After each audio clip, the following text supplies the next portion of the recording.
Vamos a continuar con nuestra serie de nuevos comienzos y nuestro tema de hoy es el tema de la nueva confianza, la confianza ante el juicio, confianza ante el juicio. ¿Cuántos quisieran tener confianza ante el juicio de Dios?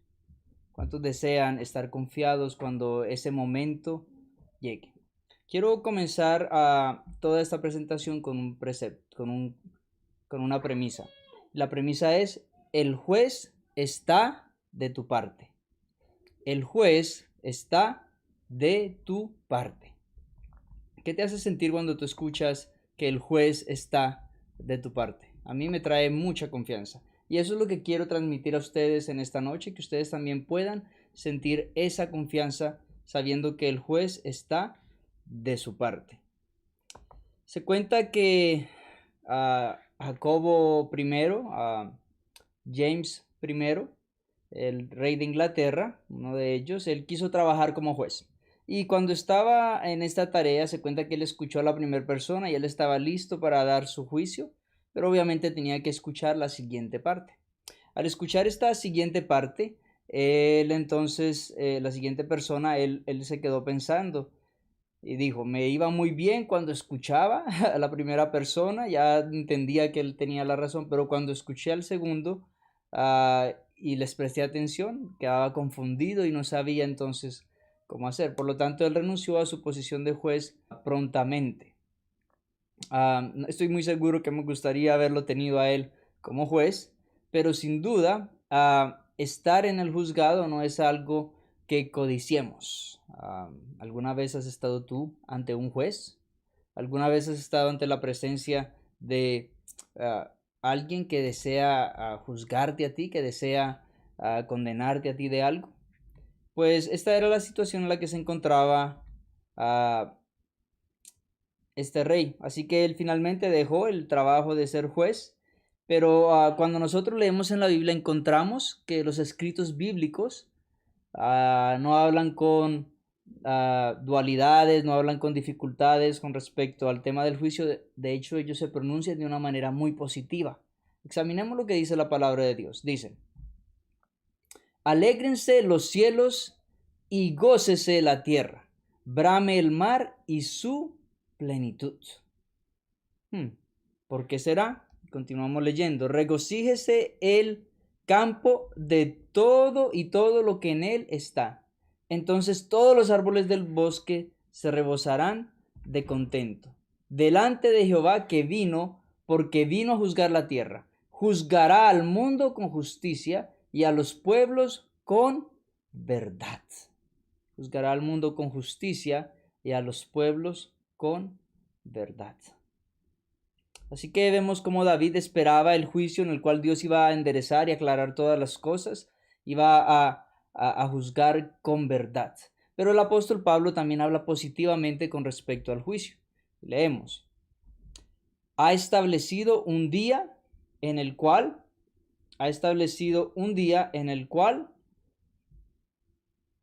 juzgará al mundo. Ha establecido un día en el cual juzgará al mundo.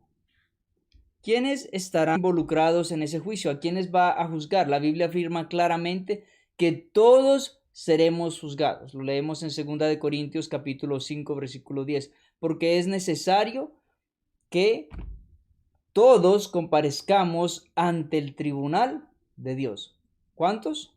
Todos debemos de comparecer ante el tribunal de Dios. Ahora, lo creamos o no, nos guste o no, seamos cristianos o no, no importa la situación, Dios va a juzgar. Todos tendremos cuentas por las decisiones que tomamos en nuestras vidas. La Biblia lo afirma claramente. No hay duda con respecto a esto. De manera que cada uno de nosotros, continúa el texto en Romanos 14:12, nos dice Pablo, de manera que cada uno de nosotros dará a Dios cuenta de sí. La Biblia no solamente revela la verdad de que todos seremos juzgados, también nos da indicaciones claras de cómo y cuándo ocurrirá este juicio.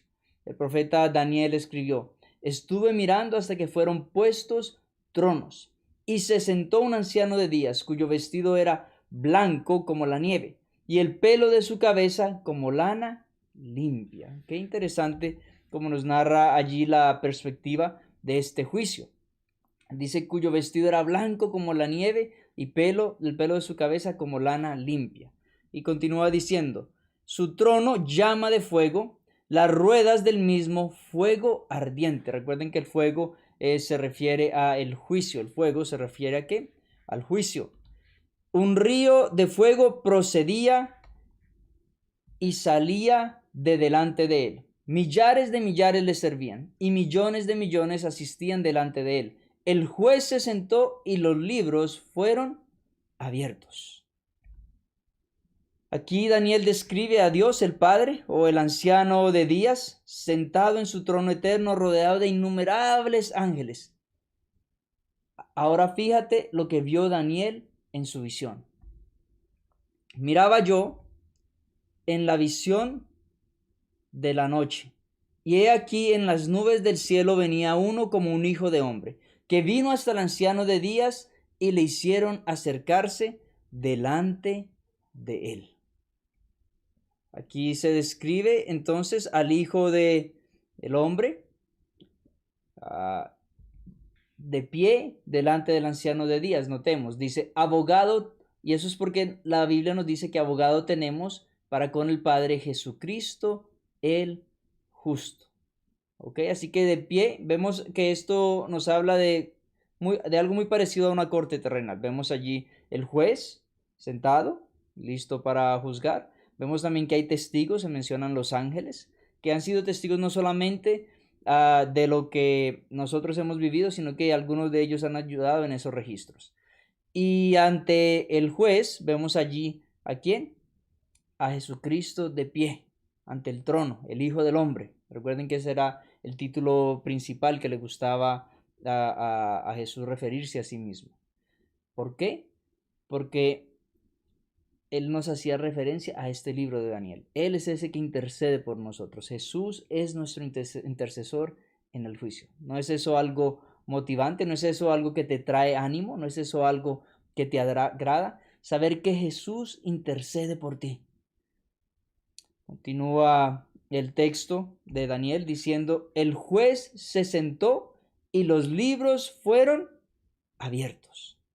El juez se sentó y los libros fueron abiertos. ¿Ok? Ahora tú te preguntarás y dirás, parece que están todos menos el que va a ser juzgado. Y eso en esencia es verdad. Pero veamos la razón por la cual eso es porque Jesús está delante de nosotros. Él es nuestro representante. ¿Ok? Además, en vez de nosotros se encuentran allí los libros en el cielo que han registrado todo lo que nosotros hemos vivido. Es evidente que esos libros entonces contienen los registros de ¿qué? De todas las acciones, de todos los pensamientos, de todas las palabras de aquellos que están siendo juzgados. De usted que me escucha y los míos también. Porque Salomón escribió, alégrate joven en tu juventud y tome placer tu corazón en los días de tu adolescencia y anda en los caminos de tu corazón en la vista de tus ojos. Pero sabe que sobre todas estas cosas juzgará Dios. Y en el siguiente capítulo continúa él y nos dice, porque Dios traerá toda obra bajo juicio juntamente con toda cosa encubierta, sea buena o sea mala. ¿Sabían ustedes que inclusive nuestras palabras van a ser juzgadas? Sí, me escuchó muy bien. Inclusive nuestras palabras van a ser juzgadas. De hecho, en las palabras de Jesús mismo, nosotros leemos, de toda palabra ociosa que hablen los hombres, de ella darán cuenta en el día del juicio. Porque por tus palabras serás justificado y por tus palabras serás. Vemos cómo entonces la palabra es clara y nos dice cómo vamos a ser juzgados inclusive por nuestras propias palabras. Malaquías describió estos registros de la siguiente forma. Entonces, los que temían a Jehová hablaron cada uno y su compañero, y Jehová escuchó y oyó. Y fue escrito el libro de memoria delante de él para que los que temen a Jehová y para los que piensan en su nombre. Así que Dios advierte que Cada vez que nuestros corazones son atraídos hacia Él, debemos de responder. Marca cada palabra de ánimo que le damos a otra persona en esos registros. Todo acto de bondad. El rey David también confiaba en esos registros de Dios y por lo tanto él dijo las siguientes palabras. Pon mis lágrimas, él dijo las siguientes palabras. Pon mis lágrimas ante ti, ¿acaso no están escritas en tu libro? Dios también conoce entonces nuestros dolores más profundos. Él entiende por lo que tú estás pasando en estos momentos. Los libros del cielo son muy claros. Dios no lleva estos registros porque sea para su beneficio. Él conoce todo, Dios no lo necesita, es para el beneficio del universo. Debe de haber evidencias claras del amor y la justicia de Dios en cada caso. Como Él presentó su gracia a cada ser humano sobre la faz de la tierra. Con Dios no hay secretos, todo es transparente. Y esa es también la forma en la que Él lleva adelante su juicio. El Señor, el cual aclara también lo oculto de las tinieblas y manifestará los corazones. En aquel día no habrá tachones, en aquel día no habrá errores. Como seres humanos es posible que podamos engañar a nuestros familiares, es posible que nos podamos engañar a nosotros mismos en ocasiones. Pero Él, Dios, lee los secretos del corazón. Él lee cada detalle de tu vida. Cuando llegue nuestro día de juicio estaremos en una de dos situaciones. O el registro completo de nuestras fallas pasadas habrá sido cubierto por la sangre de Jesús, o estará allí para condenarnos. ¿Cuál es tu decisión? ¿Has elegido tú ser cubierto por la sangre del Cordero? ¿O deseas tú que tus registros sean visibles? Nuestra obediencia es importante, no es la base de nuestra salvación, es la gracia divina, pero nuestras buenas obras revelan que nuestros corazones han sido entregados a Dios. El texto de Mateo 16:27 nos dice, pagará a cada uno conforme a sus obras. Pagará a cada uno conforme a sus obras. Y usted se preguntará, ¿cómo es posible que las vidas que vivimos sean el tema del juicio? ¿Acaso no somos salvos por la gracia? Y la razón es porque vivir de acuerdo a la voluntad de Dios es el resultado natural, el resultado espontáneo de un corazón que está siendo reformado, de un corazón que está siendo renovado, de un corazón que ha sido transformado por la influencia del Espíritu Santo, de un corazón que manifiesta amor hacia Dios y hacia el prójimo. Es una relación es una relación de amor con Jesús, lo que motiva a los seguidores a ser obedientes, a andar en buenas obras. En resumen, Salomón dijo en Eclesiastés las siguientes palabras. El fin de todo el discurso oído es este: temed a Dios y guardad sus mandamientos, porque este es el todo del hombre. Y continúa diciendo, Dios traerá toda obra bajo juicio. Como la relación del hombre con Cristo será juzgada basada en nuestra conducta, debe de haber entonces un parámetro, debe de haber una norma por la cual nuestra conducta va a ser medida. ¿Qué te imaginas tú que es esa norma? Si tú dijiste los 10 mandamientos, has acertado. Efectivamente, la ley moral de Dios, los 10 mandamientos son esa norma. Nuestros procedimientos judiciales en la tierra sabemos que se basan en una ley para que la persona pueda ser declarada libre. De igual forma, los 10 mandamientos son esa norma, esa ley que Dios ha establecido para juzgar a cada uno de nosotros. Nuestro comportamiento será comparado con esa ley moral de Dios. Y entonces nuestra conducta será aceptable o será rechazada. En el juicio de Dios hay una ley solamente. Santiago deja muy claro que esta es la ley de la libertad. Esta es la ley de la libertad. Y por lo tanto nos dice que así hablad como quienes habéis de ser juzgados por la ley de la libertad. Y en el verso anterior nos habla cuál es esa ley. Nos dice, no cometerás adulterio y no matarás. Entonces, este versículo sabemos que estaba hablando precisamente de ¿qué? Estaba hablando de los 10 mandamientos. Esa es la ley de Dios, que es amor a Dios y amor al prójimo. Es obvio entonces que se nos dan mandamientos. Esa es la ley de la libertad bajo la cual nosotros vamos a ser juzgados. Así que el juicio simplemente determinará de qué lado de la gran controversia tú te encuentras. ¿Te encuentras del lado de Cristo o te encuentras, por el contrario, del lado de Satanás? ¿Cristo o Satanás? ¿Estamos con Cristo, permitido que viva en nosotros, o estamos con el enemigo y le hemos permitido que afecte nuestras vidas? Debemos permanecer fieles entonces. Hemos tenido un amor supremo por el Dios que nos ha dado la salvación y por su voluntad, tal como lo expresan los 10 mandamientos. Es nuestro deseo seguir su voluntad por medio de su poder. ¿Has permitido que Dios haya escrito su ley en tu corazón? No basta con que Él nos declare justos. Debemos perseverar. El que persevera es el que recibe la corona.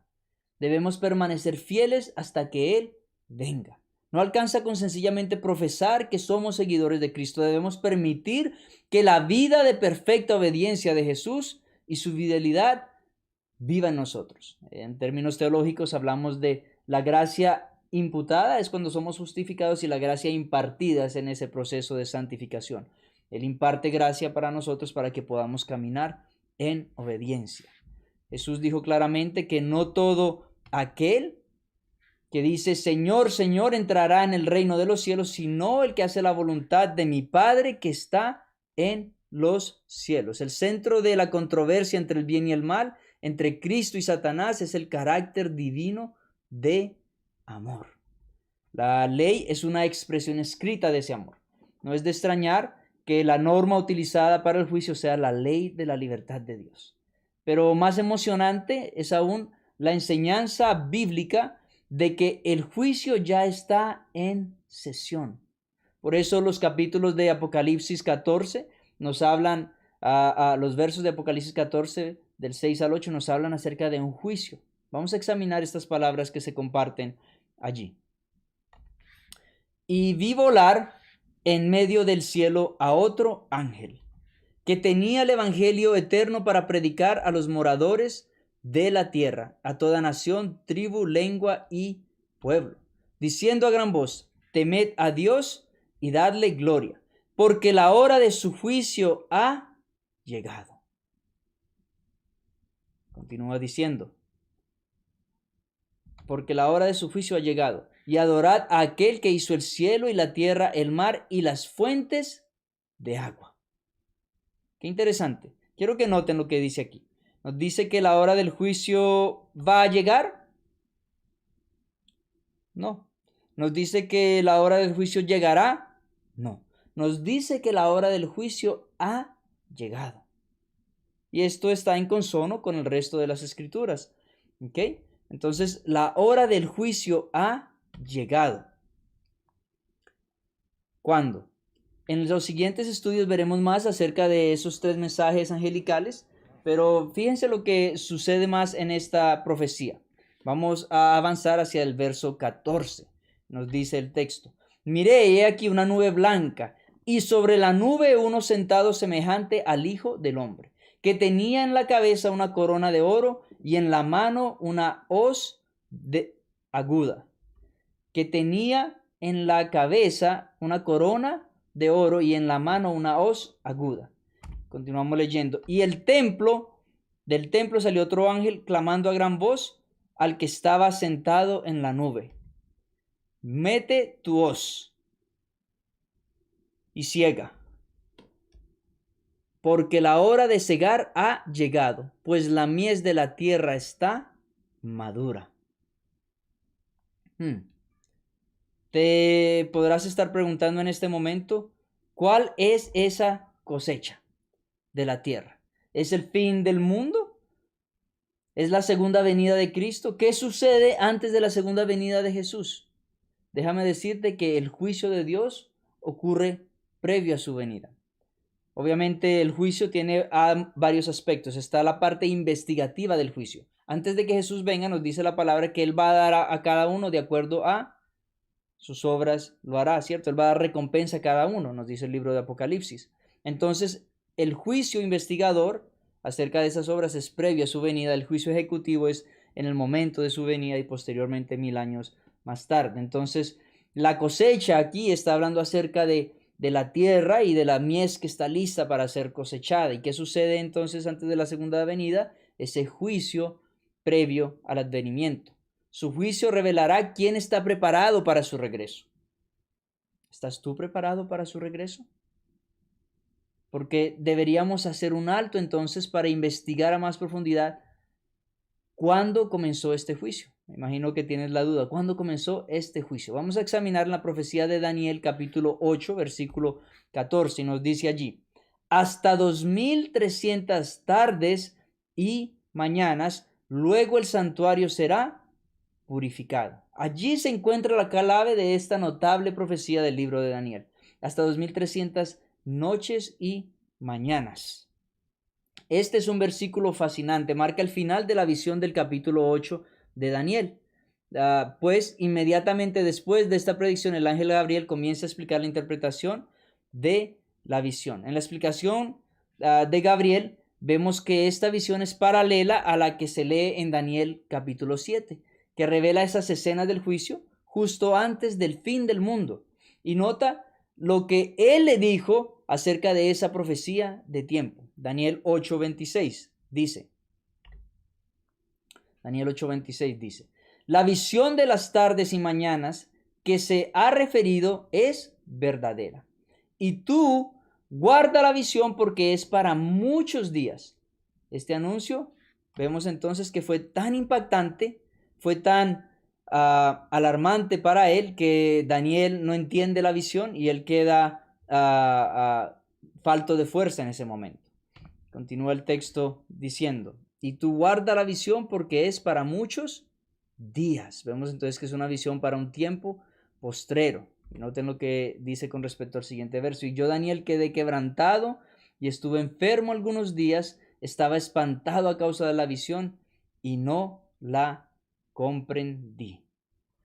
¿Por qué habrá quedado Daniel tan afectado por la visión? ¿Qué es lo que entendió Daniel aún después de que, lo que no entendió Daniel aún después de que el ángel Gabriel le había explicado?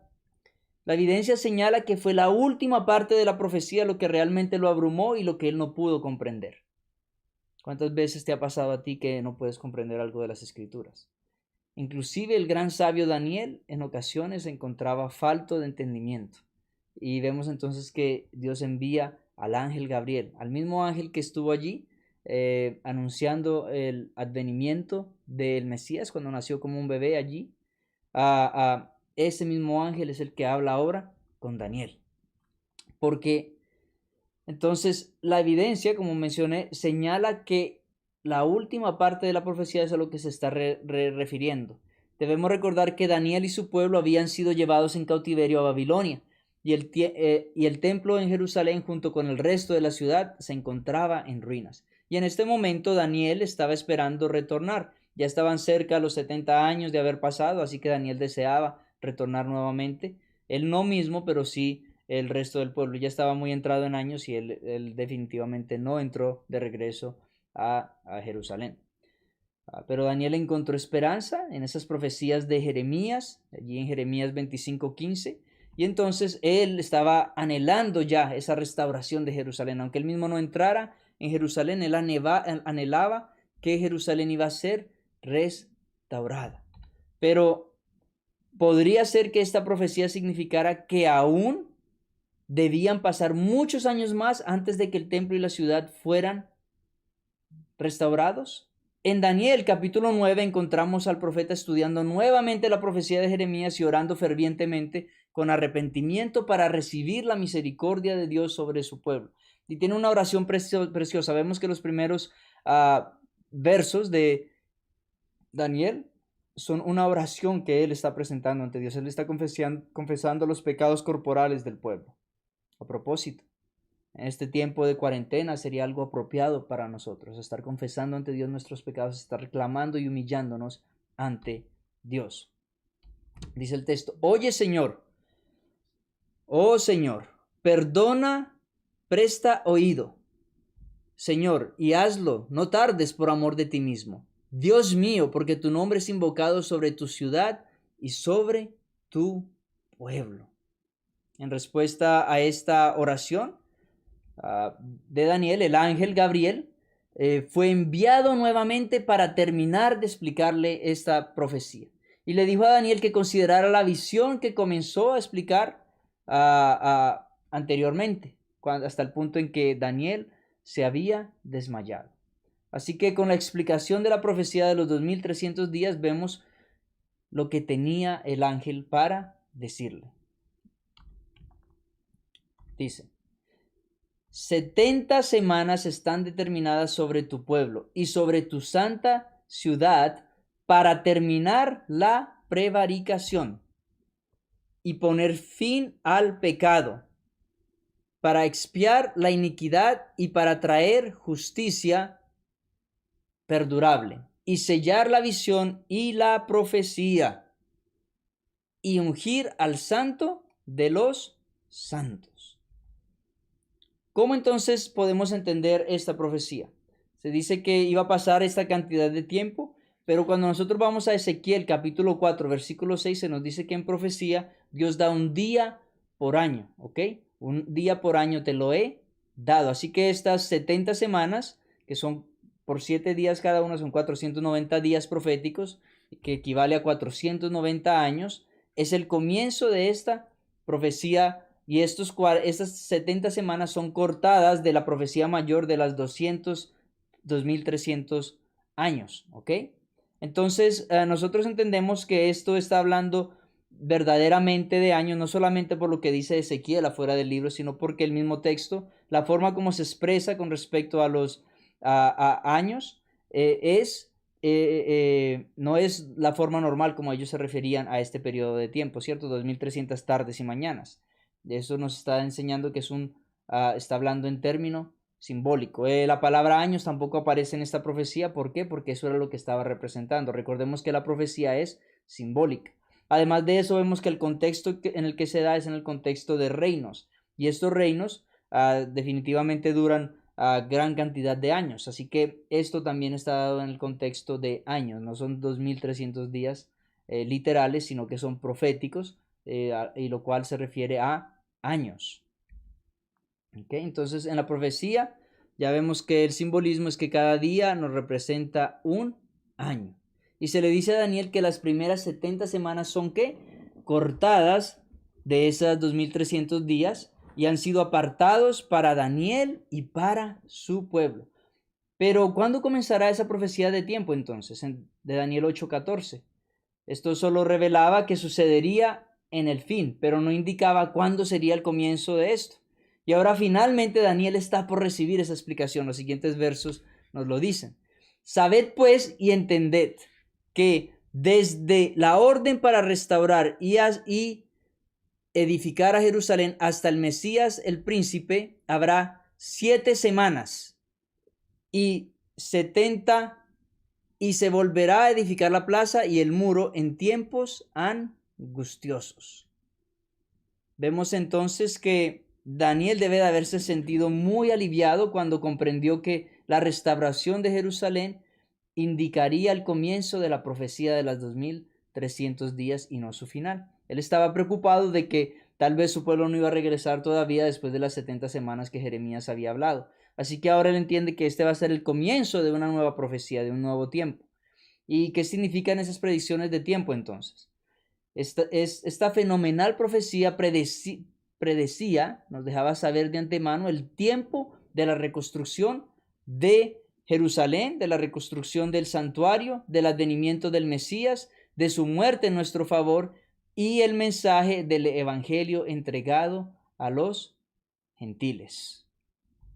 Notamos aquí 2300 años, 70 semanas son cortadas y esas 70 semanas nos hablan del decreto. La historia registra que el decreto del rey de Persia, Artajerjes, para restaurar y reconstruir a Jerusalén fue promulgado en el año 457, como lo pueden ver allí en la diapositiva.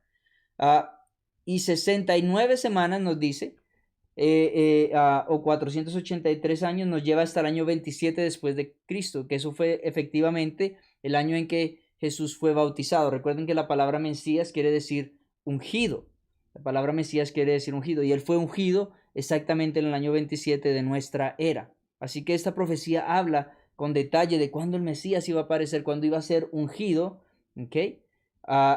Y vemos entonces que allí él comenzó esa última semana cuando él fue ungido. Los últimos, ya las 69 semanas nos llevan hasta el ungimiento del Mesías, y luego comienza la última semana. La última semana consistía entonces de los 3 años y medio del ministerio de Jesús, y él iba a ser cortado en la mitad de la semana, como dice esta profecía, y posteriormente entonces iba a confirmar la profecía con su pueblo por otros 3 años y medio más, lo cual nos lleva a un total de la última semana, esos 7 años.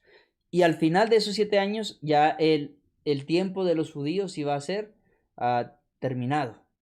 Y sabemos que esto ocurrió cuando Esteban eventualmente fue apedreado, dado que los líderes del pueblo, los fariseos, todos ellos rechazaron a el testimonio que Esteban les estaba dando. Rechazaron a Yeshua como su Mesías, como su Salvador. A eso es a lo que hace referencia a este periodo de tiempo. ¿Ok? Entonces, vemos que esos últimos años son ¿desde cuándo? Desde el año 27, cuando Jesús fue allí bautizado. El año 31 él es crucificado, porque allí dice que iba a ser cortado, no con manos humanas, ni porque alguien lo estuviera cortando, sino por su propia voluntad, dice la profecía. Y eventualmente extendería el pacto por 3 años y medio más, hasta cuando finalmente fue rechazado. Quiero que noten que cuando Esteban fue apedreado, él dijo las mismas palabras que Yeshua, que Jesús. Él dijo: no les tomes en cuenta sus pecados. Cuando él vio allí el cielo abrirse, eso fue lo que él pidió por ellos. Pero ya hasta ese momento se cerró ese periodo de 400, de esos 70 semanas, de esos 490 años que eran para el pueblo de Dios. Tristemente, esta profecía actualmente está siendo interpretada como aplicando al anticristo y un pacto que él va a hacer con el pueblo de Dios en los últimos días, y a la mitad de la semana va a cortar el pacto. Cuando usted lee estos versos en Daniel capítulo 9 versos 23 al 27, de hecho dice que esta persona va a extender el pacto, no que lo va a cortar a la mitad de la semana, sino que lo va a extender, pero sí va a hacer cesar los sacrificios. ¿Y cómo hizo cesar los sacrificios? Fue cuando Jesús murió por nosotros en la cruz, y allí el sistema sacrificial cesó, ya no valía más para nada. Por eso se rasgó la cortina del santuario de arriba para abajo. Dios mismo, esa separación que había, ese sistema sacrificial, fue acabado en ese momento. ¿Okay? Entonces, continuamos aquí. Como la historia ha demostrado la exactitud de esta profecía en los primeros 490 años, podemos tener confianza del cumplimiento del resto de la profecía. Si sumamos el resto de los 2300 años a continuación, porque ya tenemos un punto de partida, el año 457, y sabemos que ese es el punto de partida porque nos lleva exactamente al ungimiento del Mesías y a esa última semana de su ministerio aquí en la tierra, primero 3 años y medio de su ministerio terrenal, y luego los otros 3 años y medio hasta que el pueblo finalmente lo rechazó como su Salvador. Entonces, esto, cuando hacemos esta suma, eso nos trae hasta el año 1844, comenzando desde el año 457 hasta añadiendo el restante de los tiempos, nos lleva al año 1844, ¿cierto? 1810 más 490 son un total de 2300 años, ¿ok? Así que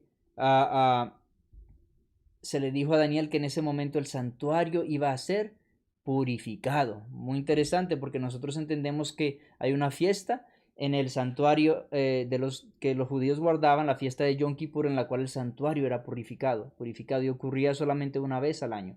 En ese día entraba el sumo sacerdote al lugar santísimo, y allí esparcía sangre y se ejecutaba la limpieza del santuario. Recuerden que durante todo el año todos los pecados eran puestos en el santuario, y una vez al año todos los pecados eran sacados del santuario a través de este ritual en el día de Yom Kippur.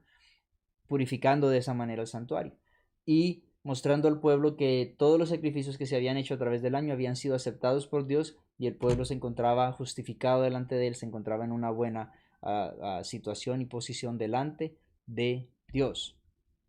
Así que son 7 semanas, las primeras 7 semanas hablaban de qué, de los 49 años en los que se reconstruyó el templo. Luego las siguientes 62 semanas nos llevan hasta el tiempo del Mesías, porque eso cubre el tiempo de las 69 semanas, que a propósito están mencionadas allí, 7 semanas y 62 semanas. Y el final de la semana 62 nos trae entonces ¿a dónde? Al bautismo del Mesías, ¿ok? Y luego su ministerio, y en el año 34 ya este ministerio ha terminado, ¿ok?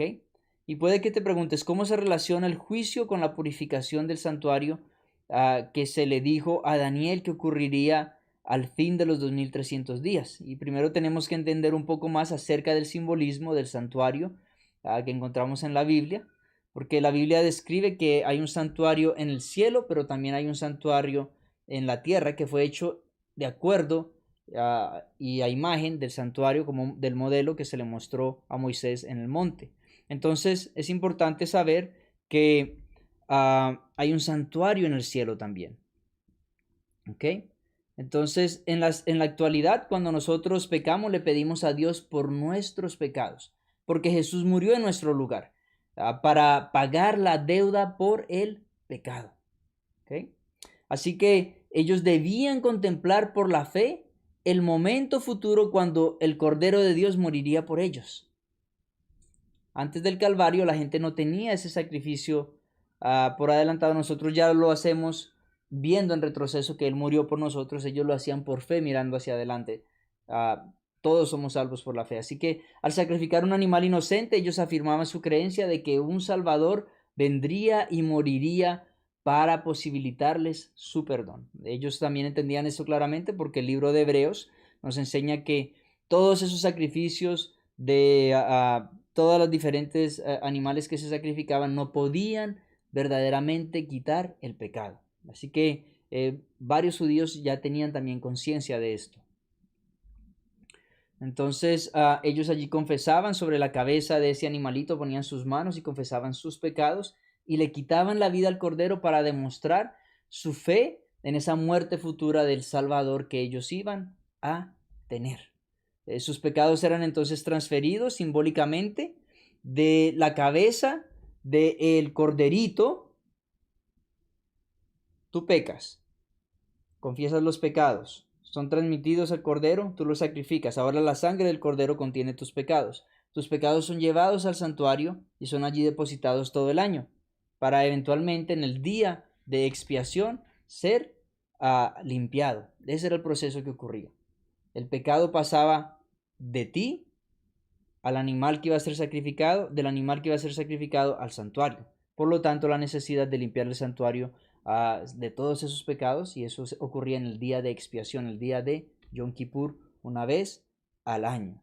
Así que los hijos de Israel realizaban un servicio sumamente solemne y sagrado, al que llamaban el día de la expiación, y ese era el día en el que se purificaba el santuario para el pueblo, para que el pueblo de Israel entonces gozara de esa comunión con Dios. Pero debemos de entender que ese día para el pueblo de Israel era un día de juicio.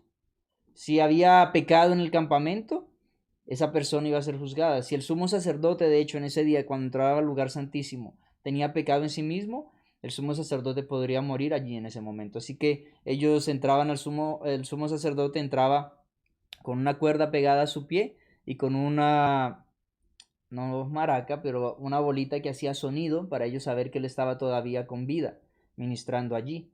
Y por si él fallecía, ellos sencillamente lo jalarían de la cuerda que estaba atada a su pie. Era un día bastante solemne, era un día de juicio, ¿ok? Ese día de la expiación, ¿ok? 10 días antes del día de la expiación se tocaban las trompetas para recordarle a los israelitas que ese era el momento de hacer un examen de sus vidas, arrepentirse y confesar sus pecados. Todos los que no lo hacían eran expulsados del campamento. Ese era el decreto. Sin embargo, no se registra que esto nunca haya ocurrido porque al parecer el pueblo se tomó muy en serio este decreto de examinar su vida esos 10 días antes del día de expiación. Si el día, no quiero adelantarme, continuemos aquí, sigamos. El texto nos dice, porque en ese día se hará expiación por vosotros y seréis limpios de todos vuestros pecados delante de Jehová. ¿Quiénes se regocijan de ser limpios delante de Jehová? Solamente los que hemos sido cubiertos por la sangre del Cordero, los que hemos sido bañados por esa agua de vida que Él nos da. A propósito, ¿te has bautizado tú? ¿Has entregado tu vida a Jesús? ¿Has entrado en esas aguas bautismales donde tú mueres juntamente con Él? Mueres a esa vida de pecado y tus pecados quedan sepultados en esa tumba de agua y luego tú sales y eres a una nueva vida, juntamente resucitas con Él a una nueva vida. ¿Has experimentado tú esa limpieza? Dios desea que tú experimentes esa limpieza. De hecho, no quiero adelantarme todavía, pero hoy Él está haciendo ese juicio ejecutivo en el cielo. Digo, ese juicio investigativo en el cielo. El santuario celestial está siendo purificado de nuestros pecados que fueron llevados por la sangre del Cordero allí, de Jesús que fue inmolado por nosotros. Y ese santuario necesita ser purificado. Ese juicio comenzó en 1844. Desde entonces los casos de todos los que seguimos a Dios están siendo presentados. Nuestro deber es, por lo tanto, entonces, como el pueblo de Israel, esos 10 días antes del juicio, ellos tenían un corazón contrito, examinaban su vida y buscaban confesar el resto de los pecados para poder entonces en ese día de expiación ser limpios. ¿Estás tú permitiendo que el Espíritu Santo te muestre cada detalle? El profeta, porque también era profeta y rey David, dice, Señor, examina mi corazón, muéstrame cada detalle y revélame cada pecado oculto. Estoy parafraseando. ¿Has permitido tú que Dios haga eso en tu vida? ¿Estás permitiendo tú que Él examine tu corazón y que te purifique hoy? Eso es el deber de cada uno de nosotros hoy en día. Debemos de estar buscando examinar nuestro corazón para que Dios revele cada impureza y Dios nos purifique y Dios nos dé esa limpieza que nosotros deseamos, que solamente Él puede darnos. ¿Okay? Porque en ese día se hará expiación y serás limpios de vuestros pecados delante de Jehová. Así que tú no debes de estar temeroso en el juicio. El libro de Hebreos deja bien claro que en el santuario celestial y sus servicios eran una ilustración del santuario. El santuario terrenal y sus servicios eran una ilustración del santuario celestial, donde ahora hoy en día Cristo es nuestro sumo sacerdote, como dice el libro de Hebreos. En Hebreos 8:1-2 nos dice, tenemos tal sumo sacerdote, el cual se sentó en la diestra del trono de la majestad de los cielos. Tenemos tal sumo sacerdote. Él está intercediendo por nosotros. Y continúa diciendo, ministro del santuario y de aquel verdadero tabernáculo que levantó el Señor y no el hombre. ¿Quién lo levantó? Así que está hablando del santuario celestial y no del santuario terrenal. ¿Ok? Y continúa diciendo, pero sentado, pero estando ya presente Cristo, sumo sacerdote, por su propia sangre entró una vez para siempre en el lugar santísimo, habiendo obtenido eterna redención. ¿Ok? Habiendo obtenido eterna redención. Porque no entró Cristo en el santuario hecho de mano, figura del verdadero, sino en el cielo mismo, para presentarse ahora por nosotros ante Dios. Hoy Jesús está en el santuario celestial ministrando a nuestro favor. Y Él se presentó allí ¿con qué? Con su propia sangre, no con sangre de cordero, sino con su propia sangre, con el sacrificio suyo. Porque Él es tanto el Cordero de Dios que quita el pecado del mundo como nuestro sumo sacerdote. La muerte de Cristo en el Calvario proveyó una expiación de sacrificio completa por nuestros pecados. La muerte de Cristo en la cruz hace que tú y yo seamos vistos como juntos delante del Altísimo. Y es un sacrificio completo. No necesita repetirse varias veces como hacen en algunos lugares en las misas. No necesitamos pasar por un seno de Abraham o por un purgatorio para purgar nuestros pecados. Es un sacrificio pleno, suficiente. Si Dios nos declara justos y Jesús nos declara justos, entonces somos justos delante del Padre. Hebreos 7:25 dice: puede también salvar perpetuamente a los que por él se acercan a Dios, viviendo siempre para interceder por ellos. El verdadero tabernáculo o santuario está en el cielo. Todo lo que sucede en la tierra era solamente una sombra de lo que estaba ocurriendo en el cielo. Era una sombra del plan de salvación. Jesús es el Cordero, como mencioné ya, que muere por nosotros, y es el sacerdote que vive. Así como sumo sacerdote de Israel entraba en el lugar santísimo una vez al año, Jesús entró en el lugar santísimo, eso es lo que no me quería anticipar, al fin del tiempo para comenzar su tarea en el lugar santísimo. Esa tarea del juicio investigativo. Cualquiera, pues, que me confiese delante de los hombres, yo también le confesaré delante de mi Padre que está en los cielos. Cristo desea salvarnos. Está haciendo todo lo posible para salvarnos. Él dice: a cualquiera, pues, que me confiese delante de los hombres, yo también le confesaré delante de mi Padre que está en los cielos. Pero noten las palabras de condenación también. Dice que: y cualquiera que me niegue delante del hombre, yo también le negaré delante de mi Padre que está en los cielos. ¿Confiesas tú el nombre de Jesús como tu Salvador? Porque tú no tienes que preocuparte ante el juicio, tú tienes que enfrentar el juicio con confianza, con esperanza. El juicio es positivo, como comenzamos hablando. El juicio para el pueblo de Dios es algo positivo. De hecho, las almas debajo del altar en el libro de Apocalipsis están clamando para que se haga justicia. Juicio es el clamor del pueblo de Dios a través de la eternidad. Juicio es lo que tú deseas. Juicio es lo que cada uno de nosotros deseamos, que se haga justicia en este mundo, que no se violente la ley de Dios, que haya paz, que haya armonía. Y solamente esto va a lograrse cuando el juicio de Dios sea ejecutado. Y cualquiera que me niegue, dice, delante de los hombres, yo también negaré delante del Padre. Pero tú no tienes por qué estar solo en el juicio. Si hemos confesado a Cristo, Él nos confesará a nosotros ante su Padre. Si somos de Cristo, Él es nuestro abogado. Por medio de Jesús estaremos ante Dios como si nunca hubiéramos pecado. Nuestros registros solo mostrarán la amorosa vida de nuestro Salvador y recibiremos el beneficio de su vida perfecta. Por eso no hay nada que temer sobre el tiempo del juicio. ¿Es un tiempo para la meditación? Sí. ¿Es un tiempo para la reflexión? Sí. ¿Es un tiempo para acercarnos a Dios? Sí. ¿Es un tiempo de purificación en la cual, a medida que Jesús purifica y limpia el santuario celestial de todos nuestros pecados, son borrados de allí, sacados del santuario, nosotros debemos permitir que el pecado sea sacado de nuestro ser por la obra del Espíritu Santo? Sí. Todo esto está ocurriendo. Pero es un tiempo de seguridad para el creyente. Es un tiempo en el cual Jesús está limpiando nuestros corazones del pecado por el poder de su sangre, el poder de su gracia. Es el tiempo en el que se pone de nuestro lado para afirmar ante el universo como testigo de nuestra decisión de seguirlo a Él con todo nuestro corazón.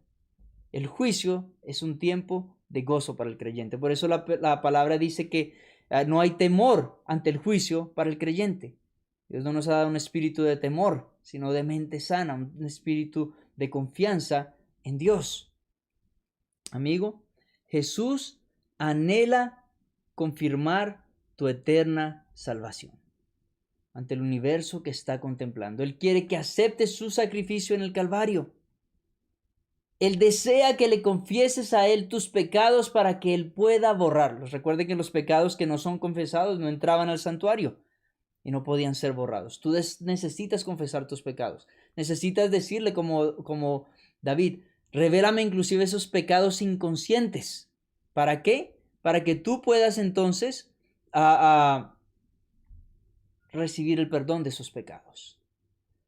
Él desea que tú confieses todos los pecados para que Él pueda borrarlos. Él anhela que tu nombre esté escrito en el libro de la vida. Míralo allí extendiendo su brazo. Él quiere abrirte el corazón para que Jesús pueda entrar allí mismo?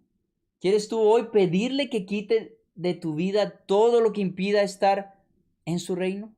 ¿Quieres que tus pecados sean cubiertos por la sangre de Jesús?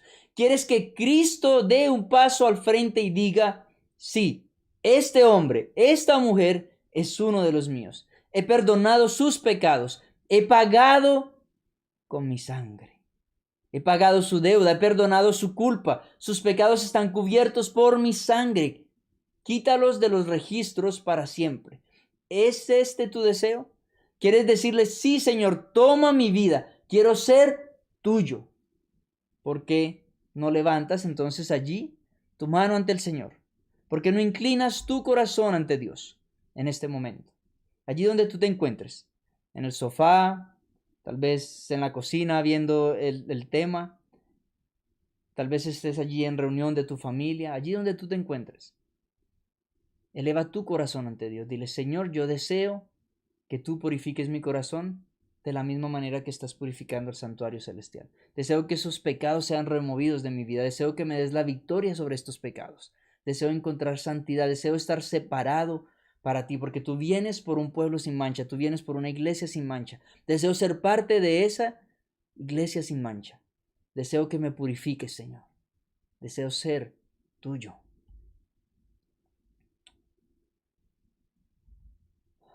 Hermano, es un tiempo para que nosotros nos consagremos a Dios. Es un tiempo de meditar. Es un tiempo de dar gracias y de ante Dios porque Él ha derramado su sangre por nosotros. Es un tiempo de que hoy tú derrames tu corazón ante Dios. Él derramó cada gota de sangre. Lo mínimo que puedes hacer es derramar tus lágrimas. Es derramar tu corazón. Es derramar tu vida delante de Dios. Y decirle, Señor, me encuentro aquí quebrantado delante de ti. Edifícame, constrúyeme de acuerdo a tu voluntad. Recuerda que la palabra de Dios dice que o nosotros somos quebrantados sobre la roca, o la roca viene y somos quebrantados por la roca. ¿Qué deseas tú? ¿Ser quebrantado en el día final cuando Él venga y se revele en las nubes, de acuerdo a la profecía de Daniel capítulo 2? Él viene como en esa forma de roca. ¿O deseas tú hoy ser quebrantado por Él y que el Espíritu Santo cree esa transformación en tu vida? Si ese es tu deseo, te pido que allí donde estás, tras haber levantado tu corazón a Dios, te pongas de rodillas y vamos a tener una palabra de oración. Vamos a orar. Querido Jesús, gracias te doy por derramar tu sangre en mi favor. Gracias te doy por invitarme a cambiar mi culpa por tu justificación, mis pecados por tu salvación, mis defectos de carácter por tu perfecta justicia. Gracias por este mensaje de juicio. Gracias por hacer una obra en mi corazón. Gracias por permitirme cooperar junto contigo, por limpiarme de todo pecado, por escribir tu ley en mi interior. Gracias por la promesa de que por medio de tu plan de salvación, incluyendo el juicio, estás restituyendo en este mundo a tu pueblo del cual yo hago parte. Este es un plan perfecto que tú has diseñado. Gracias por la promesa de una nueva tierra donde morará la justicia. Señor, anhelo ser parte de ese mundo perfecto. Deseo reunirme contigo, verte cara a cara. Deseo entregarte mi corazón. Deseo entregarte mi vida esta noche. Te pido, Señor, que siempre pongas en mí tanto el querer como el hacer por tu buena voluntad, para que yo pueda entonces elegir estar en una relación siempre contigo, una relación en la cual yo te pongo a ti por delante y por encima de las cosas del mundo. Escribe, Señor, mi nombre en el libro de la vida, no lo vayas a borrar. Y que por tu gracia y por tu poder yo pueda permanecer siempre en ti. Te pido estas cosas en el nombre de mi amado Redentor Jesús. Pido el perdón de mis pecados. Y es en tu nombre que